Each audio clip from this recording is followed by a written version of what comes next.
Hi there, here's a video explanation about Valley Forge.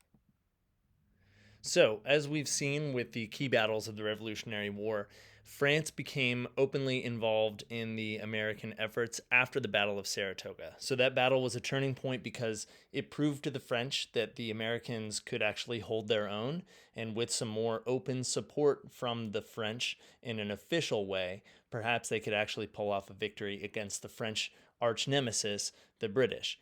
And so a lot of French officers started providing some experience and training to the Americans, including this man right here, the Marquis de Lafayette, who joined Washington's Continental Army as a very valuable officer. So he brought military experience and training in ways that the Americans weren't necessarily used to, and their experience and help was pivotal for the Americans.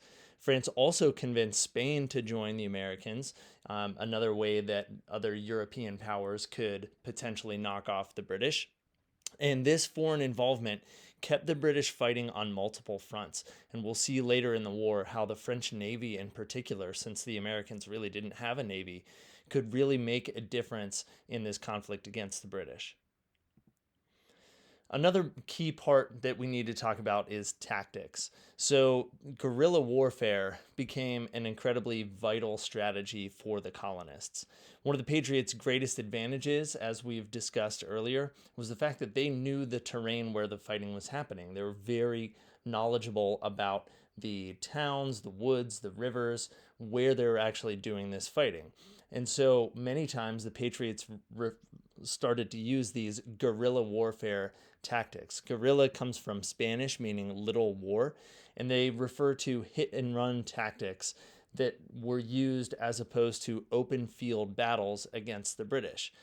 The British were much more used to traditional 18th century fighting, which looked something like this, where two armies would line up against one another in an open field and they would fire on each other in multiple waves, in multiple lines.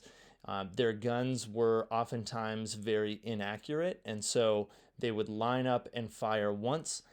They would then reload while the line behind them fired their next shots.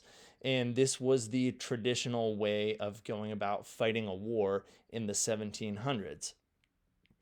What the Americans relied on was more of this guerrilla warfare where they're fighting in the woods, they're hiding behind trees. It's much more helter skelter, far less organized.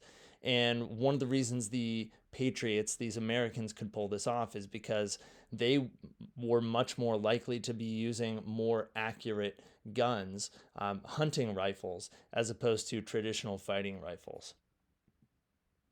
So, in the winter of 1777, George Washington and his army was forced to retreat from Philadelphia. They headed outside of the city about 20 miles or so to a place called Valley Forge. And that's where Washington and his army spent that winter of 1777 into 1778. And while they were there, they ran very low on supplies and food. They didn't get much help from the surrounding population, the farmers in the area, because those farmers, also trying to make a living, ended up oftentimes selling their food to the British who were stationed in Philadelphia for that winter. And so this winter became the hardest, lowest point for Washington and his army throughout the war. There were lots of cases of starvation, disease, frostbite, even desertion, and over 2,000 soldiers lost their lives in this camp. However, Washington, rather than taking the winter off, which was oftentimes very customary, armies in the 1700s would take a break for the winter, oftentimes go home, kind of regroup, be with their families, and then come back to fight again when the weather improved in the spring. But Washington kept his army together so that they could train and reorganize. Washington allowed harsh punishments for soldiers who stepped out of line.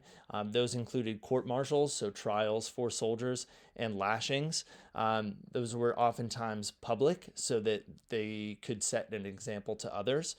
And Washington relied heavily on a German commander named Baron von Steuben to help train the Americans. He was a well experienced German soldier and commander, and he brought a lot of training and discipline to the American soldiers that they just didn't have before. They weren't accustomed to life as soldiers. And so the help of these foreign officials like Baron von Steuben helped to turn the American army into a well-organized, well-trained group that will be ready to fight the British again in the spring.